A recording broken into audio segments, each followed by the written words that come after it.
My name is Thai, Director of Save Vietnam Wildlife. I have an 11 years experience working with the pangolin conservation. The status of the pangolin in Vietnam is getting a rapid decline.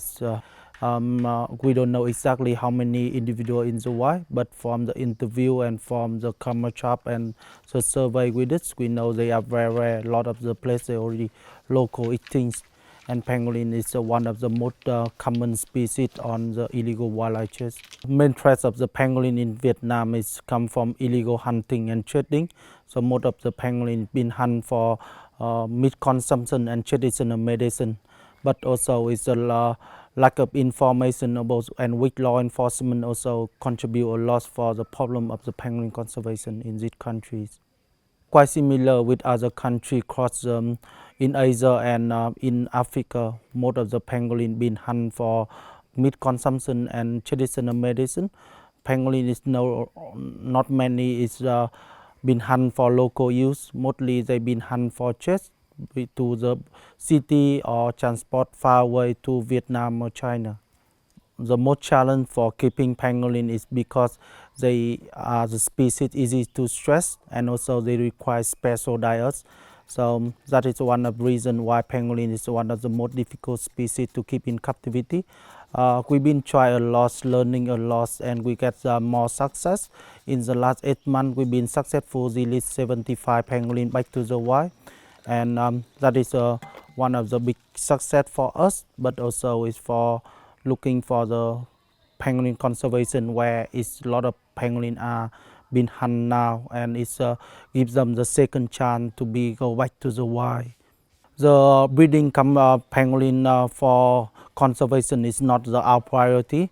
We are so we never been try to keep the male and female for breed, but we do have some successful pangolin were born in our center because some of the female pangolin when they came here they already pregnant, and during they here they have give birth, and we look after for the baby.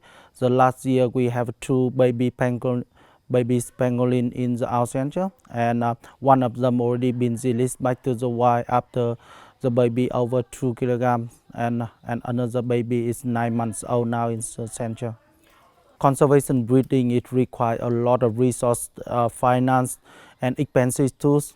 For us, it's more effective to spend money on the law enforcement, on protect the habitats, stop illegal wildlife chase, and changing the behavior of the consuming pangolin.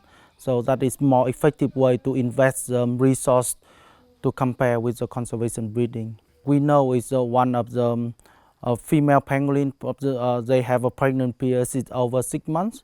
The one pangolin only produce one baby per litter, and it's like to compare with some other species similar size. It's very low risk animal. It's many lessons learned from other species when government believes farming wildlife could support for conservation, where they think it's the animal from the farm could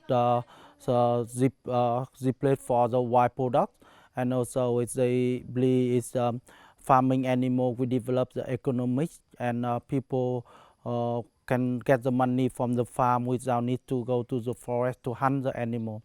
But for many other species, include the pangolin, the farming haven't been support for the conservation.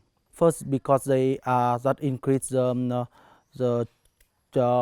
hunting pressure to get the pangolin to sell for the farm, and they also it's very difficult for law enforcement when no identification between animal from the farm or animal from the wild, and difficult to enforce the law.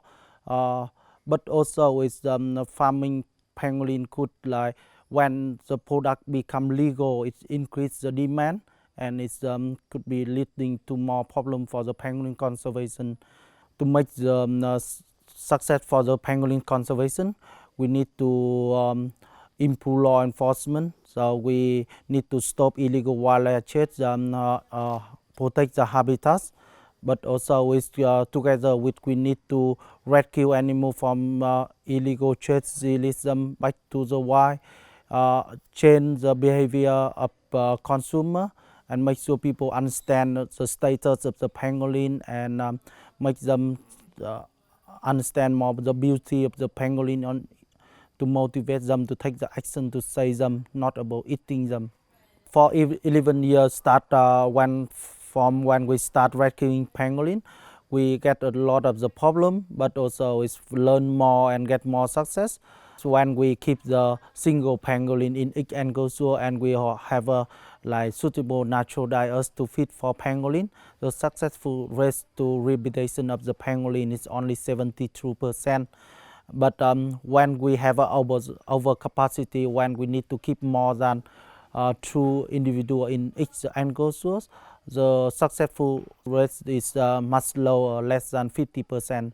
So is to compare with many other species like carnivore, pangolin is much harder to keep. Breeding animal in captivity could be success with some wildlife species, but it's very difficult with many other species. Wildlife farm in Vietnam often facing with the problem because they keep a lot of animal in one small case, animal with a very poor diet. A lot of the problem from disease inbreeding in the farm.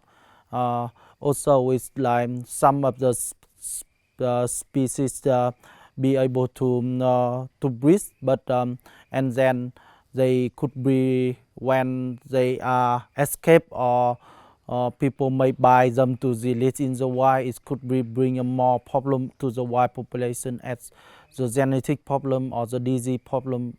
Farming is not for rich people, it's not only for poor people, and many people are still looking for the wild product. So even with some species success to breed in captivity, but there are many people still looking for the wild animal, and poor hunters still go to hunt pangolin to provide that market.